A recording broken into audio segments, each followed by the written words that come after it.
कुछ नहीं लिखा। अस्सलाम वालेकुम। हेलो, अस्सलाम वालेकुम। वालेकुम अस्सलाम। मोहतरम, कैसे हैं आप? जी अल्लाह का शुक्र, बिल्कुल ठीक। नाम बताएंगे? जी मैं डॉक्टर हिदायतुल्लाह बात। सर सर सर सर कैसे हैं आप? ठीक ठाक हैं? जी अल्लाह का बड़ा है। मैंने सोचा तस्दीक कर लूँ, ऐसा ना हो आपकी आवाज़ किसी और से मिलती हो ना, जी जी क्योंकि हमारी तो आवाज़ों की दुनिया है, हमें चेहरा हमारे सामने नहीं होता। जी बिल्कुल बिल्कुल। आज हू का आलम जो है हम प्रोग्राम में शामिल कर रहे हैं। यकीनन आपने फेसबुक पर देखा होगा, आपके कलाम को हम शामिल कर रहे हैं और सर लाजवाब कलाम है आपका, माशाल्लाह। जी बड़ी नवाजिश है आपकी, ये आपकी ज़रा नवाजी है कि आपने किताब को मंतखब किया इस प्रोग्राम के लिए और फिर उससे मुंतखब कलाम भी सुनाया और इतना पसंद किया, ये आपकी बड़ी नवाजिश है। अच्छा सर, मेरे जहन में जब इस किताब को मैंने देखा, मेरे वालिद साहब जो हैं वो भी आर्मी से रिटायर हैं। आर्मी में जाने से कबल वो पश्तों में शेर कहा करते थे, लेकिन जब आर्मी में गए तो उन्होंने शेर कहना जो है वो छोड़ दिया था। आर्मी में जाने के बाद लोग शेर कहना छोड़ देते हैं, रिश्ता टूट सा जाता है, एक अलग सी दुनिया है आर्मी की। लेकिन आपके यहाँ जब आपकी ये किताब मेरे सामने आई, भाई ने जब मुझे हू का आलम दी, तो मैं आपके तारुफ को पढ़कर हैरान रह गया और फिर मैंने यही वो कर लिया कि इसको जल्द से जल्द मुकम्मल मैंने करना है, क्योंकि एक बिल्कुल जुदा लिटरेचर के साथ आपका ताल्लुक़ नहीं होता जब आप आर्मी में होते हैं। कैसे सर आपने ये सिलसिला बरकरार रखा? देखिए, शायरी तो एक इंसान के अंदर बसी होती है जी, और वो वक्त के साथ हालात के मुताबिक कहीं तो दब भी जाती है कुछ अरसे के लिए। जी बिल्कुल। लेकिन अगर ये बीज दिल में मौजूद हो तो किसी न किसी दिन ये एक तनावर दरख्त की सूरत में अपने आप को दिखा देता है। जी। तो ये आपने बजा फरमाया कि फौज की ज़िंदगी ज़रा मुख्तलिफ है और नज़्म ज़ब्त उसमें इतना ज़्यादा है कि बंदा सारी ज़िंदगी फिर और सारा वक्त उसी में मशगूल रहता है और इस किस्म की चीज़ों के लिए वक्त नहीं मिलता। लेकिन ऐसे भी बड़े लोग हैं जो कि बड़े बड़े शायर गुजरे हैं जिनका ताल्लुक किसी ज़माने में फौज से रहा था। और सबसे बड़ी मिसाल अगर आप देखें तो फैज़ अहमद फैज़ की है। जी।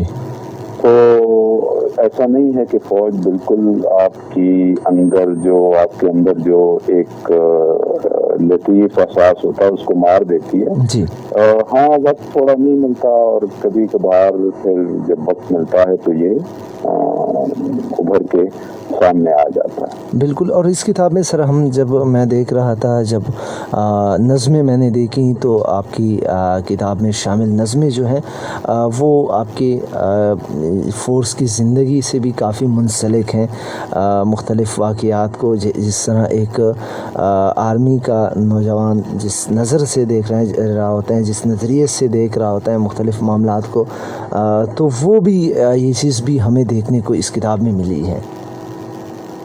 जी, चूँकि एक शायर जो होता है वो जो चीज़ देखता है उसको उसका इजहार करता है। जी। और शायरी को बेसिकली हर शायर एक ज़रिए के तौर पे इस्तेमाल करता है अपने एहसासात की तर्जुमानी के लिए। जी।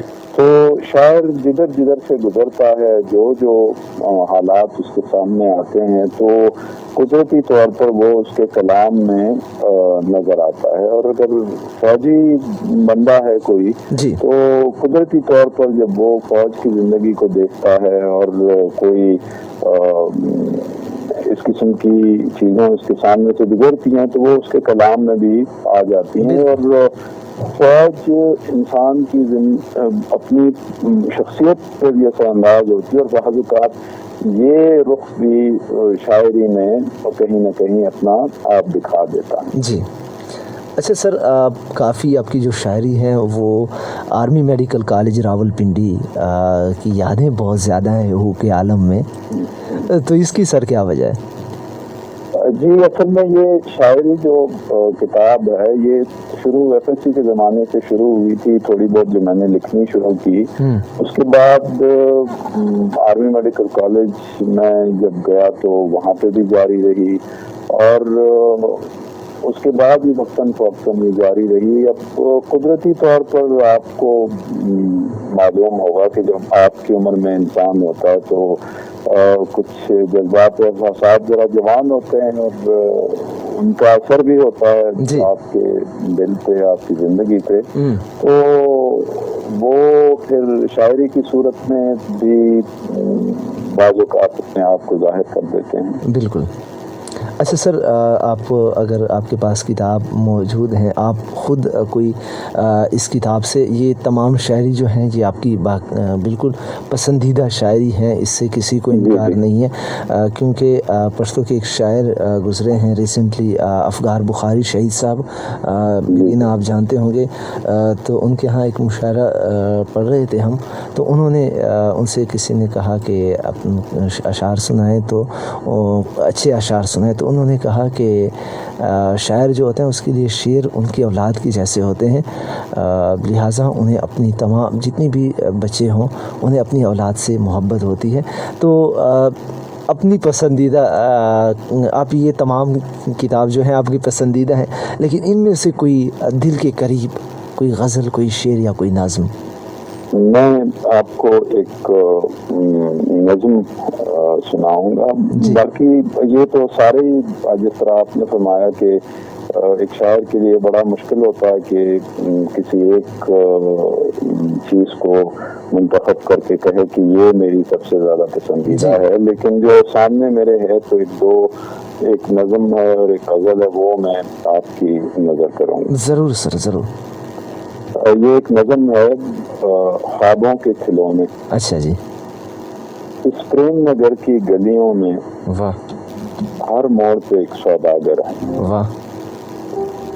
اس پریم نگر کی گلیوں میں ہر موڑ پہ ایک سوداگر ہے، واہ، خوابوں کے دریچے کھول کے جو سپنوں کی تجارت کرتا ہے۔ واہ۔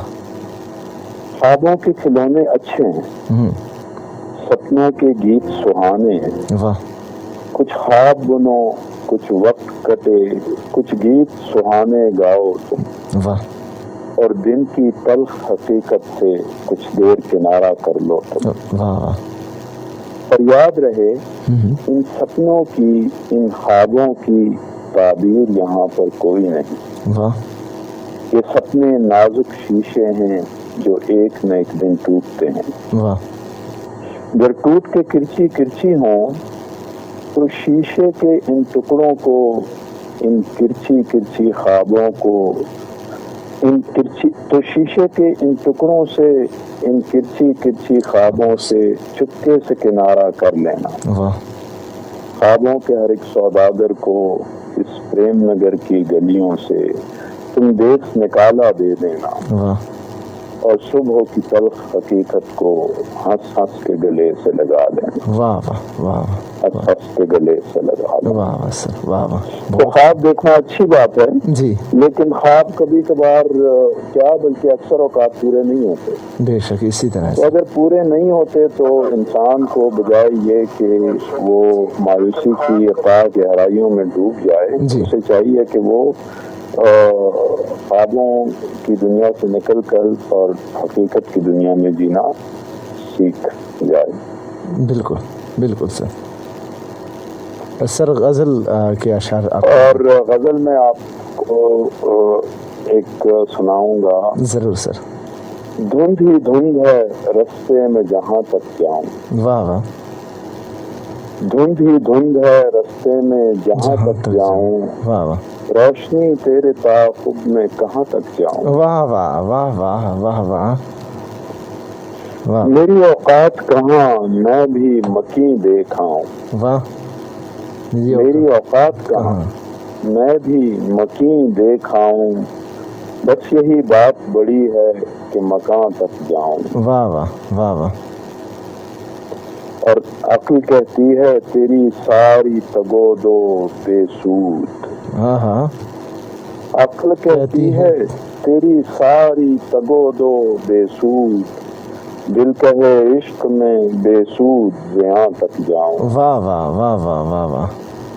दिल कहे इश्क में बेसूद जहाँ तक जाऊं। वाह वाह। और शेर अर्थ है, जी बिस्मिल्लाह। ऐन मुमकिन है जी। जुदाई की घड़ी टल जाए। हाँ हाँ, ऐन मुमकिन है जुदाई की घड़ी टल जाए। ऐन मुमकिन है जुदाई की घड़ी टल जाए, दिल का फरमान है मैं हद से गुमा तक जाऊं। वाह वाह वाह वाह वाह वाह। दिल का फरमान है मैं हद से गुमा तक जाऊं। वाह वाह। और लज्जत दीद का इजहार कहाँ मुमकिन है। वाह। लज्जत दीद का इजहार कहाँ मुमकिन है, आंख से गर्म ले फुर्सत तो जहाँ तक जाऊं। वाह वाह। आंख से गर्म ले फुर्सत तो जहाँ तक जाऊं। वाह वाह। और होश खोकर जो सुरूर आए उसे क्या करना। हाँ।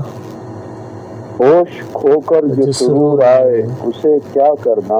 वाह वाह। पूछे होश से क्यों शहर मगां तक जाऊं। वाह वाह वाह वाह। और ज़ब्त के बंद हिदायत में कहाँ तक बांधूं। हाँ। ज़ब्त के बंद हिदायत में कहाँ तक बांधूं। वाह वाह। चश्म पर दर्द बकफ दश्त फ़ग़ां तक जाऊं। वाह वाह वाह वाह वाह वाह। चश्म पर दर्द बकफ दश्त फ़ग़ां तक जाऊं। वाह वाह।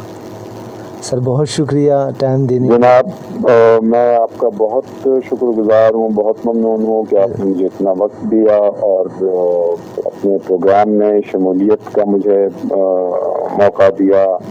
मैं बहुत ममनून हूँ आपका, और मेरी तरफ से आपके तमाम सामीन को भी सलाम और नेक ख्वाहिशात, नेक तमन्नाएं।